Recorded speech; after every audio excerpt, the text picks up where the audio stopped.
Welcome, beautiful souls, to another soul stirring episode of Healthy Money, Happy Life. I'm your host, Kris Miller, and around here we talk about the kind of wealth that fills your heart, fuels your purpose, and lasts beyond your lifetime. But today we're shaking things up. We're going beyond checkbooks and bank balances. We're talking about impact. We're talking about legacy in action. We're talking about how you and your business can be a force for good in ways that are smart, sustainable, and full of heart. And joining me is someone who truly walks the path, Brad Cohen.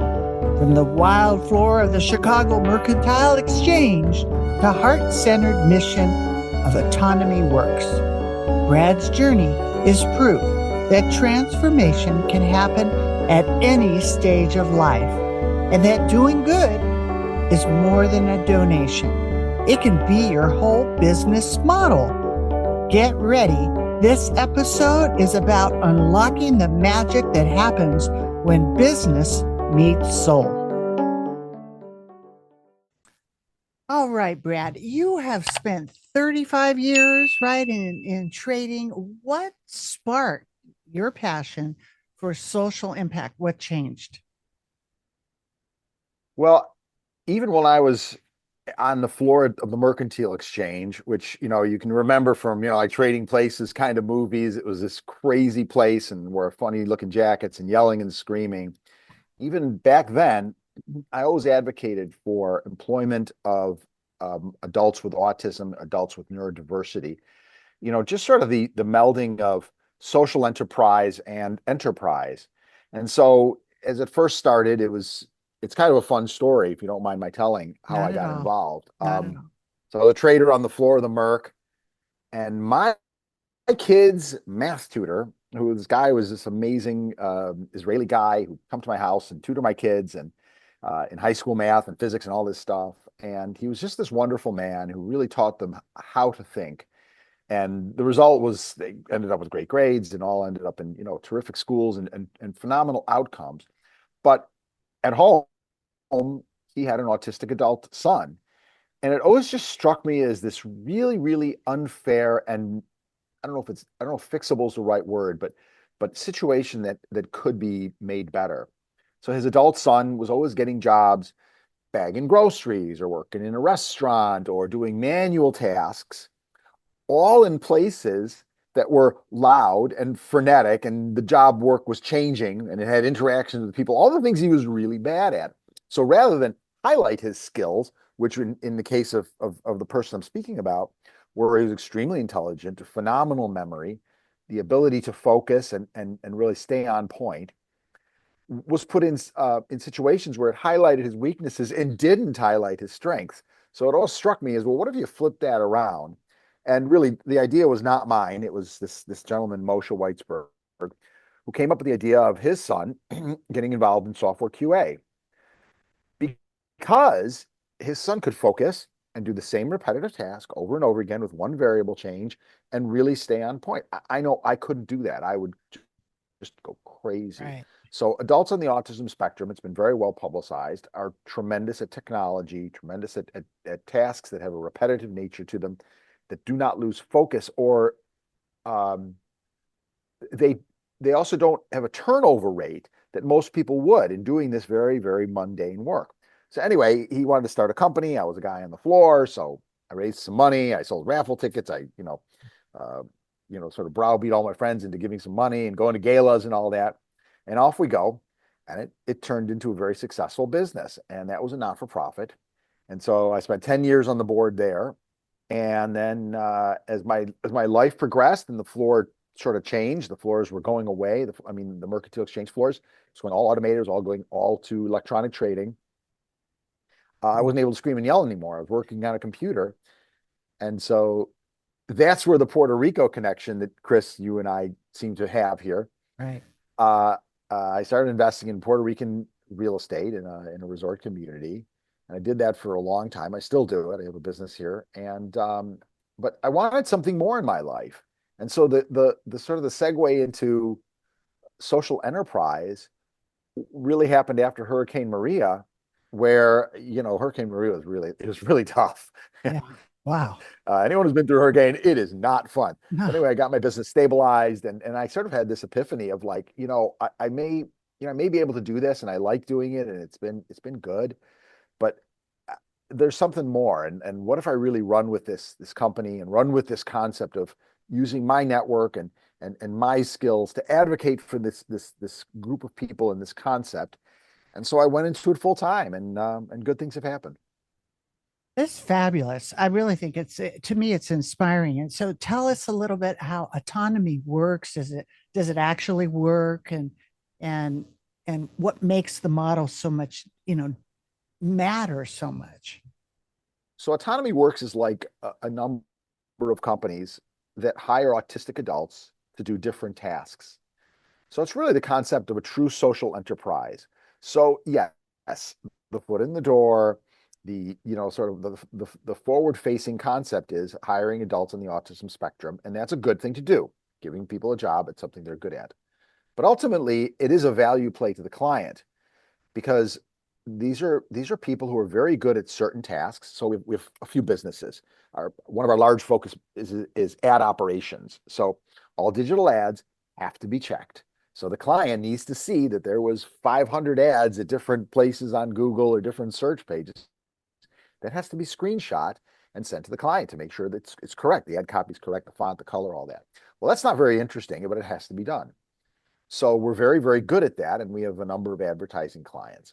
We have a number of clients that we do data validation for. We have a lot of clients who we do software QA. We have a large industrial client who has 2-3 million items on their website, industrial machinery. Well, all the attributions of each of those machines, say a generator, has to be correct. So we take the information and then we double check it with the source documents, the supplier information, and make sure that stuff's all correct. So these are all things that adults on the spectrum are very good at. And our founder, a guy named Dave Friedman, has made a business out of it. And it's really neat because we are self-sufficient. The clients are happy because they get a good deliverable for a good price. And, I kind of feel, at least the way I view it, is the world's a little bit better place because we're employing people that wouldn't be employed otherwise. Absolutely. And I've heard so much that there's a lot of genius inside of there, right? And I mean, however they came to that place, there's a lot of conversation about that too, but there's that's just fabulous. So I think it's really a conversation. It's not like a charity, but it's an opportunity. And it's not just about the money. And and maybe you could unwrap that a little bit, because it just here's a check, it's a participation, and maybe elaborate on Yeah. that more. Well, first, I'm going to go back to the point you made about the talent. Okay. I think the world is much more understanding of neurodivergence and neurodiverse people. Yeah. We all know the famous people in technology who invented these unbelievable technologies that we all use every day. And are they a little different? Yes. They're also in many ways a lot smarter and incredibly gifted. And Right. that's some of what we benefit from on our staff. So by way of example, um, adults on the spectrum, and it is a spectrum. You have, people who are, famous founders who are probably have Asperger's or on the autism spectrum. You have lots of people who are sort of in that missing middle, which is have talents but need certain supports to work in a full-time job. So in the case of Autonomy Works, um, our office is very quiet. Many of our staff have a very specific schedule. The staff really likes that very specific schedule, and we can accommodate that. Many of them need to work with headphones on, and you think about sometimes in today's world, people take the word accommodations and it turns into a negative. My answer to that is, yeah, so what? He needs to wear headphones, or he needs to work in a room that's got low lighting or less noise, or maybe needs a cubicle. Well, Mhm. that's really a nothing sort of accommodation, and yet the person can succeed then, which is really, really neat. Right. So what I really believe is that the true beneficiary is our client, because talk about right seat or I forget the name, right person, right seat. Mhm. It's people that are good at a very specific task and they're doing that task with accommodations and support to have them become successful at that work. Right, right. So it's really purposeful giving versus passive giving. So, the people that you're talking to, they invite them into their businesses and set all of that up so that it's instead of giving reactively, right? It's giving consciously. Would you say that?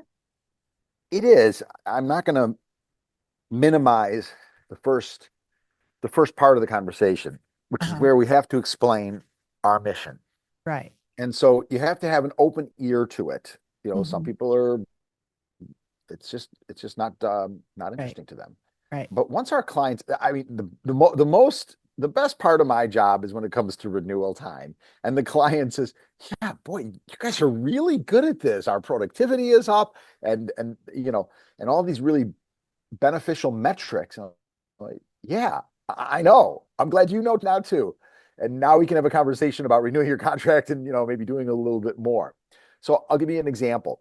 One of our largest clients is a company called Suncast. They make those large outdoor furniture pieces, outdoor sheds, hose reels, chairs and tables and all that. And they sell them at Costco. We are in last month's Costco Connections magazine in the April issue. It went out to, I don't know, 15 million people or so. Nice. A real value play. Right. Uh, uh, they came to us with a problem, which is that those parts kits, which is, you get a shed and it's got all these pieces and it's got a bag of bolts and nuts and stuff. If there's one nut missing, the intrinsic value of that nut is very, very low, right? It's 5 or 10 cents. Well, boy, oh boy, are you upset if you're out in your backyard and you're putting this thing together and you're missing a piece. Right. They came to us with that as a problem. We put Mhm. together those parts kits in those bags and we assemble the actual kit. So now their accuracy is better. Right. Think about the value play to that client. How much does it cost everybody for a customer to return a $500 outdoor shed? Yeah. Everybody loses money. Yeah. But in this case, if we can solve for that problem, everybody wins. Yeah, boy, that's who would even think of that? That's amazing. So, what are some myths about employing neurodiverse talent? Because there's a lot of it and nobody really wants to jump into it. So, how does autonomy working to prove them wrong? So I think in the end, we have a very specific set of deliverables that our clients ask for. So, in many cases, it's data, and we can be doing it from anywhere, for anyone, anywhere. In the case of software QA, like this industrial company I have spoken about, they send us huge spreadsheets, and that correlates to items on their site, and we have to dig in and find, pricing comparisons and attribution comparisons and things like that. So uh, the myth is that people with differences are not as productive when in fact they can be more productive because particularly in entry level jobs. So I'll give you the example of ad Perfect. operations. Perfect. If you're a young person, you're coming out of college with an advertising degree and you want to be out there and being creative and all that, and you started at an agency and you have to do ad ops, which is checking ads for being a correct font and color and all this stuff thousands of times a day. Well, you're not going to want to do that for very long. But our staff enjoys the perfection, enjoys the repetitiveness of the work, and really wants to master that task. So it's putting the right person in the right seat, and with certain accommodations, with a little bit of maybe a little bit of out of the box thinking, everybody wins. That's so exciting. I mean, you've worked with a lot of, high level donors, nonprofits. What does legacy really mean in the world of giving? One of the things that I've learned from being in this space, there's a whole there's a whole group of us. There's this something called the Neurodiversity at Work Roundtable, which is all these companies, maybe 100 companies, Mm. giant companies, down to really small companies like ours. And there's a whole bunch of us that are doing different tasks. So there's a company that makes swag, shirts. t-shirts, sweatshirts, mugs, pens, all that kind of Right. stuff, and Right. uses only neurodiverse talent. Huh. Think about that. Rather than if you're going to buy a sweatshirt for your golf outing, buy it Right. from them. Right. There's a company that makes gift boxes. There's all these companies out there, and where I think um, sometimes the conversation is missing the point, which is that finding a job for someone where they can show their talents, the end result is really good for everybody. So is it a quote do good? Yeah, it is, but it doesn't have to cost money. It doesn't have to be a more expensive sweatshirt, or in our case, a more expensive deliverable to the client. It can be a Mhm. better quality and a good price. Wow. Do they literally have a platform for people that that are compassionate and want to jump in and help? Like, company, where all of those kind of companies live? Yeah, well, you can Google neurodiversity at work roundtable, and you can find all these companies. Now, most of them are giant companies. It's Uh-huh. Microsoft and JP Morgan and all these companies where they hire adults on the spectrum, and Hmm. they have programs for it. Because one of the things that I think corporate America has seen is um, many on their staffs have, you know, are neurodivergent. Why not Mhm. support that staff? Why not create, and there's this term in the large corporate world called ERGs, employee resource groups. So there's employee resource groups for all hosts of things, employees that have something outside of their day job that would prevent them from succeeding. Well, what if you're neurodiverse? What if you're autistic and you're a programmer? And there's a group, and you can meet and you can talk about the issues you have at work, and it makes you more productive. Isn't that the best part? The accommodation and sort of the support that these companies can give actually makes their workforce more productive, because we all have things we're good at and we're not so good at. We Right. all have issues that are going on, maybe at work, maybe outside your work. Maybe there's an ERG for people that are taking care of a disabled child or a disabled parent or something. Having those support groups I think it's been a little bit misunderstood. It's not, you got to get to work and you got to do your job. But sometimes a little bit of support can go a long way to Yeah. reducing turnover, increasing employee satisfaction, and that just means they're going to be more productive. So why wouldn't you do it? Absolutely. Why not? And maybe you could explain, you're just this wealth of information. I probably have to have you back because I have so many questions, but uh, tell us a little bit about Give Trust. And it's a movement that you've created for nonprofit transparency. Uh, I don't know. I'm not sure what Gift Trust is. That's not my thing. But not-for-profit transparency. First of all, there's another illusion that not-for-profits aren't transparent. We have to publish um, our tax returns every year. So you can Google any not-for-profit, any .org. You can Okay. Google and you can see their tax return, because the IRS has to Right. publish it. So there's a Right. lot of transparency in the not-for-profit world. And one thing I like to emphasize is, just because you're a not-for-profit doesn't mean that you're not a business. You are a business. In Yeah. the case of the ones that I represent and the ones that I work with, they have P&L statements, and most of the time the donation piece is a pretty small piece of their operating budget. Many times it's simply to provide supports for the employees.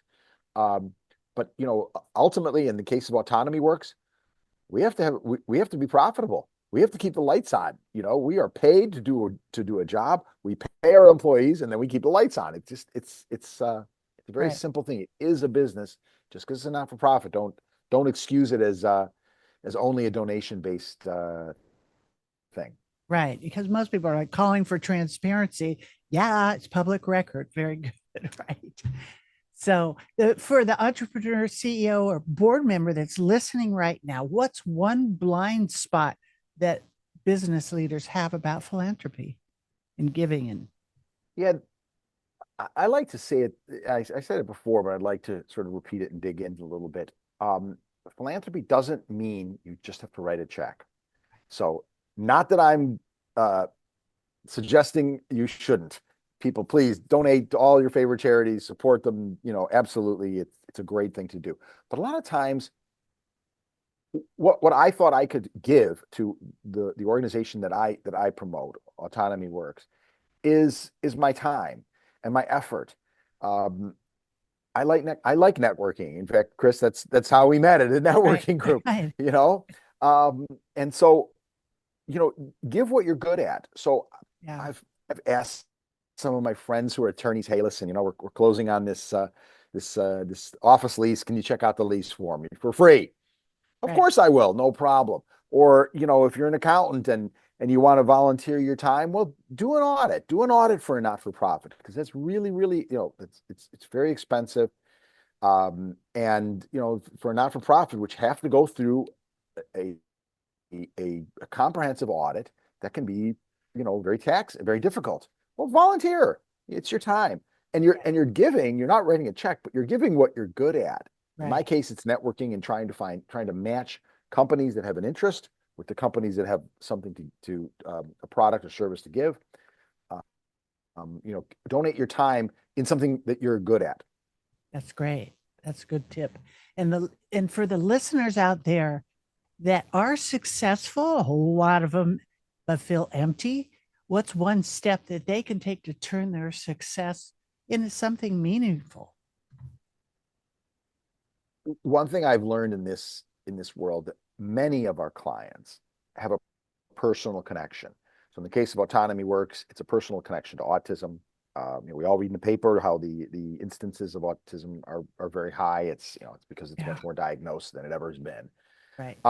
So in many cases, our clients have a personal connection. They've got a kid on the spectrum, or a cousin, or they just understand the need. And so, reach out to Autonomy Works, reach out to other companies that do similar work to what we do, or call this company Spectrum Designs when you need swag, you need a golf outing. Spending your money in places that also further emission is Mhm. a really good thing.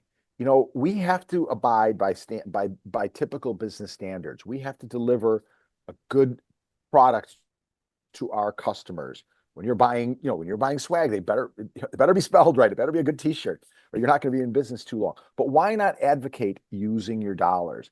So if you're a business leader, look for companies that could potentially be a supplier to you in something that they are good at that you need. That's great. I'm always talking about living the legacy. So that's why I'm thrilled about having you on the show today, Brad. And, just for to inspire everybody, maybe someone that's successful and that has gone through, a hiring and maybe a little story about someone that just turned into a superstar that you maybe never expected, right? By their, what how they're judged in the world, you could say. Yeah. Oh boy, do I have a lot of them. I'm sure That's you one do. thing about autism that really uh, it really gets me is, you know, we've all been taught, particularly people our age, Kris, have been taught, in an interview, make sure you sit up straight and you're well dressed and you look people in the eye. Well, for some with Mm, autism, that's very, very difficult, if not impossible. And they're yeah. many times they're not very good interviewers. But we had one employee who, and I'll never forget her.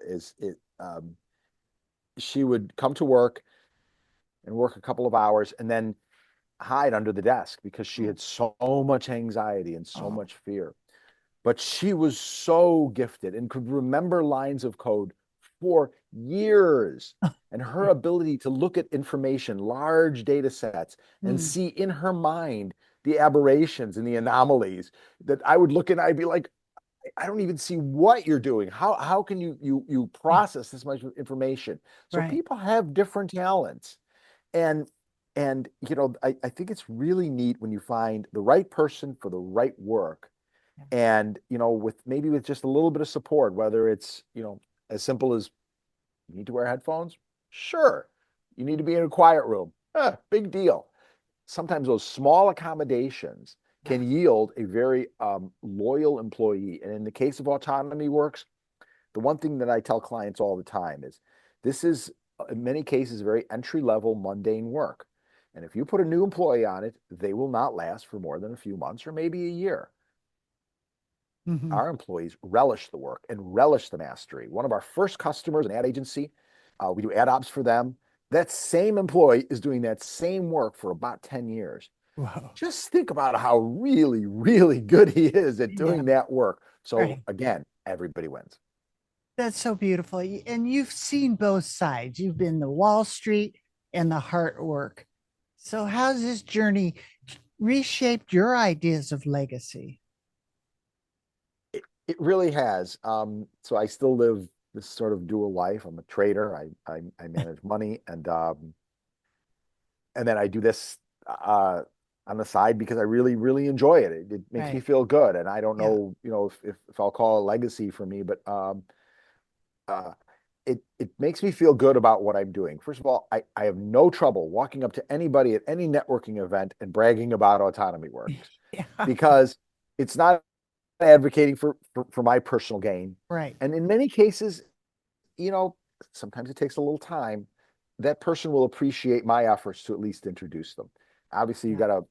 you gotta kiss a lot of frogs, but when you finally get to a connection that really matters, I think all sides win, and Mhm. that's what really makes me happy. Yeah. I love that. All sides win. Everybody's a winner. That's the best.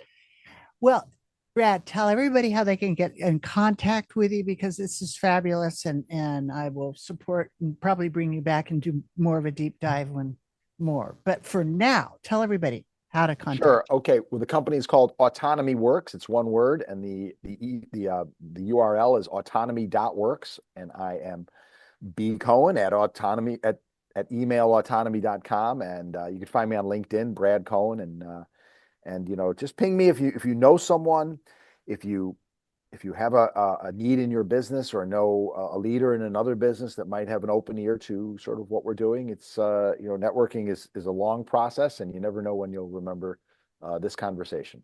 Absolutely. Brad, thank you so much for joining us and sharing your living legacy. Thank you, Kris. This was terrific. I had a lot of fun. All right. Brad, thank you for being here and reminding us that philanthropy isn't just for the wealthy, it's for the willing. It's not about giving away, it's about lifting up. To everyone listening, I want you to hear this. You are powerful. Whether you run a business or raise a family, your everyday choices can change lives. Legacy doesn't wait until you're gone. It starts the moment you choose to live on purpose. So follow your heart, follow the call. And if this episode sparks something inside of you, share it, tag a friend, leave a review. And if you're ready to align your money at your mission, come see me at healthymoneyhappylife.com or book a soulful session with me at meetwithchrismiller.com. That's meetwithchrismiller.com, Kris with a K. Until next time, stay radiant, stay generous, and remember, you don't have to be rich to live richly. There's so much to learn about healthy money. I hope today's discussion brings you one step closer to securing and protecting your future. So you can get started on the right foot, go to meetwithchrismiller.com and schedule your free financial fitness strategy session. Thank you for listening, and please subscribe to Money 911 so you don't miss our next episode, which includes health, wealth, and peace of mind.